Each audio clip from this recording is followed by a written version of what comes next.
In 1983, Dan Aykroyd handed Ivan Reitman a broken machine disguised as a comedy script. It was set across multiple dimensions, featured an army of Ghostbusters operating across time, and had no workable ending. Reitman told him it was unfilmable. 2 years later, Ghostbusters made $229 million at the global box office and became one of the most profitable comedies in Hollywood history. The question isn't why it worked. The question is how a script that started as an unfixable mess became the template every studio comedy chased for the next decade. And the answer has almost nothing to do with the supernatural elements. Aykroyd's original draft was a personal project built over years. He came from a family with a documented interest in paranormal research. His great-grandfather had been a practicing spiritualist, and Aykroyd had grown up treating that history seriously. The script reflected that background. It was dense, expensive, and written for an audience that shared his specific obsessions. When Reitman came on as director, the first thing he did was reduce the scale entirely.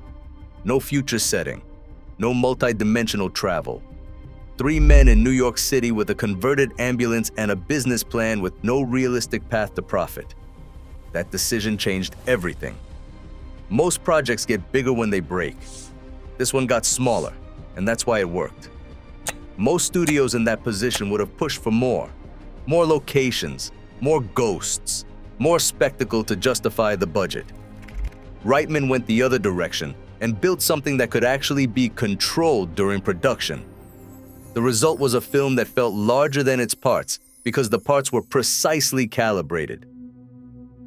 Here is what most retrospective coverage misses about Ghostbusters. The comedy and the genuine stakes were not kept separate. The standard approach for comedies in 1984 was to keep the danger low level, because high stakes made the jokes feel inappropriate. Ghostbusters ignored that completely. By the third act, there is a credible threat to human survival, city-scale destruction, and a villain possessing one of the main characters. And the film still generates consistent laughs through all of it. That combination almost never holds together. It worked here because of one very specific performance decision. Bill Murray played Peter Venkman with a deadpan restraint, as a man who finds everything privately satisfying, but never shares that reaction openly. He does not acknowledge the absurdity. He does not break to indicate that he knows the situation is unusual. He moves through events with a low, steady confidence, like someone who has already understood how the situation ends and is not especially concerned. That approach protected the film's tone every time it could have collapsed into either pure comedy or straight tension. Murray held both at the same time without choosing between them, and the film stayed coherent because of it. The ensemble structure reinforced that stability. The script gave each main character a specific function that did not overlap with the others. Egan Spengler handled technical exposition, the scientific explanation for what was happening, without the film slowing down to accommodate it. Ray Stantz carried the emotional investment. He was the one who actually believed in the work, which meant the audience had a character to anchor to when the situation became serious. Winston Zeddemore, who joined the team partway through the story, was written as the audience surrogate, a rational person encountering irrational events in real time and responding the way a reasonable person would. The 4 roles were distinct, and because they were distinct, the scenes with all of them together generated energy rather than redundancy. Studios use the term 4-quadrant to describe a film that works for male audiences, female audiences, younger viewers, and older viewers simultaneously.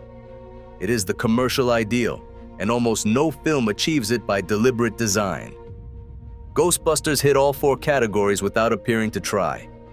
Children responded to the ghost designs, the physical comedy, and the large-scale destruction in the finale. Adult male audiences responded to the workplace dynamic. It features 3 people running an underfunded operation, while nobody in authority takes their work seriously. Adult female audiences responded to Sigourney Weaver's performance as Dana Barrett. She was skeptical of the Ghostbusters from the start, had her own perspective on events, and was not written as a passive character. She moved the plot forward on her own terms. And here is the detail that gets left out of most analysis of the film. Older audiences responded to the professional humiliation that opens the story. The Ghostbusters are academics who lose their university positions in the first 10 minutes. They are publicly dismissed as frauds. They launch a business that everyone around them treats as a joke.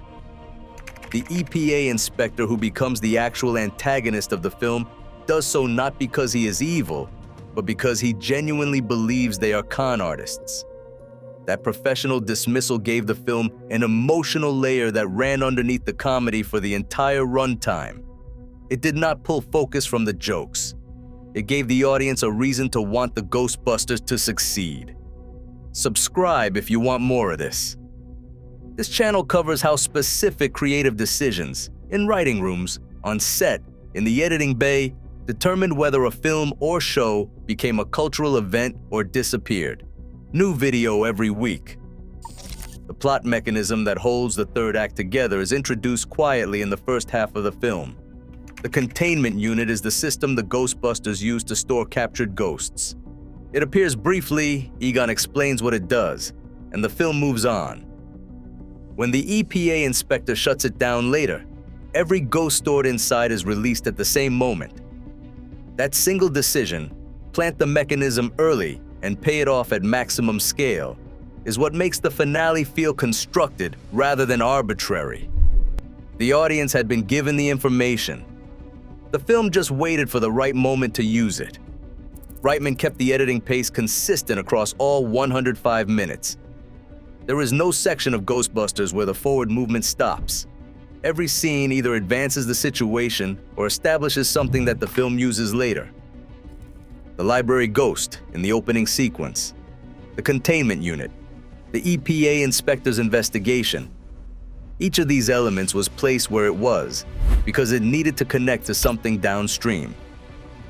That level of structural precision is not common in studio comedies, and it is one of the main reasons the film holds up across repeated viewings. Ghostbusters didn't try to appeal to everyone. It just gave different audiences different reasons to stay. The spectacle pulled people in. The workplace dynamic kept them there. And the characters made sure it never felt generic. Children responded to the ghosts and the scale. Adults responded to the job. 3 people building something unstable while nobody around them took it seriously. That combination widened the audience without ever diluting the film's identity. The script that was declared unfilmable became one of the most watched films of its decade. That outcome wasn't luck, it was design. They didn't fix the script, they rebuilt the system. And once the system worked, everything else followed.